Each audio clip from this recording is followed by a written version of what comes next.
আমরা গ্রামে গ্রামে গিয়া ঘরে ঘরে গিয়া মহারাজার নেতৃত্বে ত্রিপুরা মস্তার একটা কথা বলে আমরা জনগণকে আমরা বুঝাইতে হবে।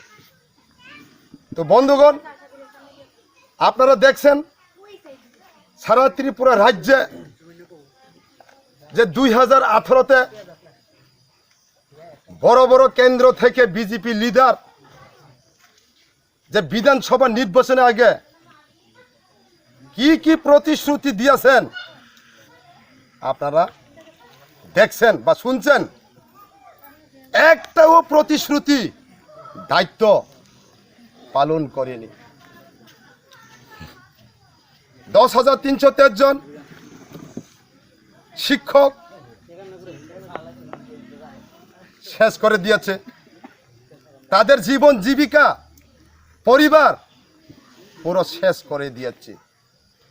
নিজে নিজে ফাঁসি খাইয়া মৃত্যু বাধ্যতা আজকে 10,313 জন। আপনারা দেখেছেন ব্যাংকে ঋণ নিচ্ছে, পরিশোধ করতে পারে না, ছেলে মেয়েদেরকে বউ বাচ্চাদেরকে লালন পালন করতে পারে না। রাজ্য সরকার যে 10,313 সেচের ব্যবস্থা নাই, বিদ্যুৎ ব্যবস্থা নাই, স্কুলের টিচার নাই,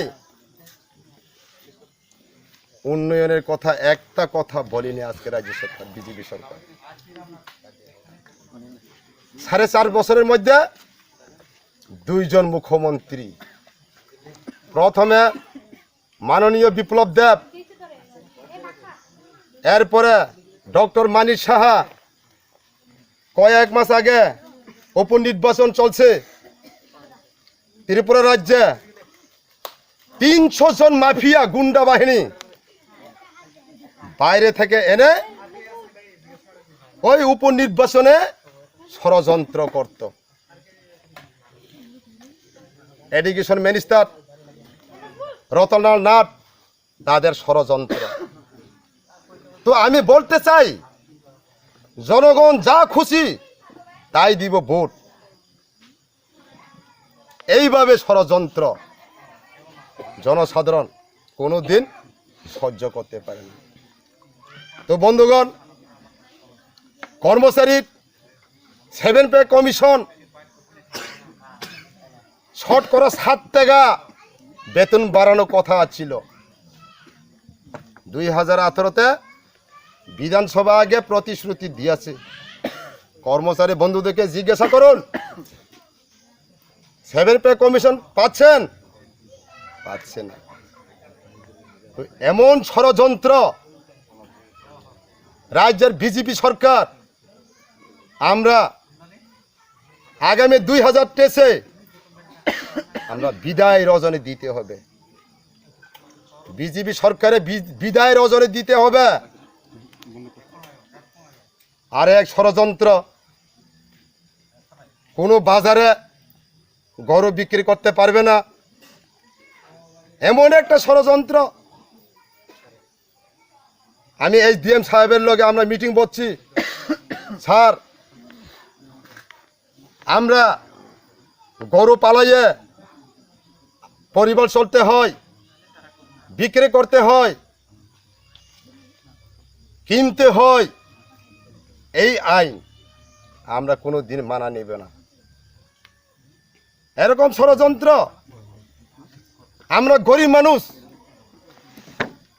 দিনে দিন আমরা পিছিয়ে পড়ছি যে বিজেপি রাজ্যের। তো বন্ধুগণ, এই লেবাসরা পঞ্চায়েত আমরা তীব্রমথা সরকার, আমরা পঞ্চায়েত আমরা জিততে হবে। সবাই সহযোগিতা করুন, কান চোখ খোলা রাখুন। কিন্তু আমরা বিজেপি সরকার হোক, CPM সরকার হোক, কংগ্রেস সরকার হোক, আমরা মারামারি করতে যাব না, ঝগড়া সৃষ্টি করতে যাবে না। জনগণ আমাদের পক্ষে আছে, মহারাজার সবাই ভালো পায়, ত্রিপুরা মতো আমরা এই ভিলেজ কাউন্সিল নির্বাচন আমরা ক্ষমতা আমরা আসবে। তো বন্ধুগণ, আমাদের যে মহারাজা বুবাগরা আমরা গেতা ত্রিপুরা ল্যান্ড আমরা ডিমান্ড করি, এই যে গেতা ত্রিপুরা ল্যান্ড আজকে শুধু ট্রাইবেলের জন্য নয়, এই রাজ্যে আদিবাসী সব জাতি আদিবাসী, আজকে শুধু ট্রাইবেল আদিবাসী না, মুসলিম আদিবাসী, বাঙালি আদিবাসী, জাতি উপজাতি, হিন্দু মুসলিম খ্রিস্টান, ত্রিপুরা রাজ্যের লোক একটা রাজ্যের লোক। হয়তো রাজনীতিগতভাবে আমরা বিরোধী হইতে পারে, আমরা কোনো ব্যক্তিগত কোনো বিরোধী নয়, এক রাজ্যের লোক। আমরা মহারাজার কথা শুনে আমরা যে গেতা ত্রিপুরা ল্যান্ড আমাদের যে দাবি, যারা এই রাজ্যে পুরানাগুলো আদিম আদিবাসী বসবাস করছেন তাদের অগ্র অধিকার আমরা মহারাজার নেতৃত্বে আমাদের যে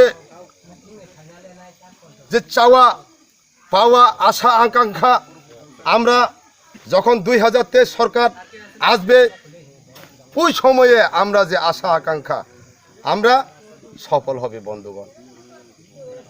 তো আমাদের আজকে মেন সমস্যা ভিলেজ কাউন্সিল নির্বাচন। এই ভিলেজ কাউন্সিল নির্বাচন গ্রামে এটা আমরা পাবলিক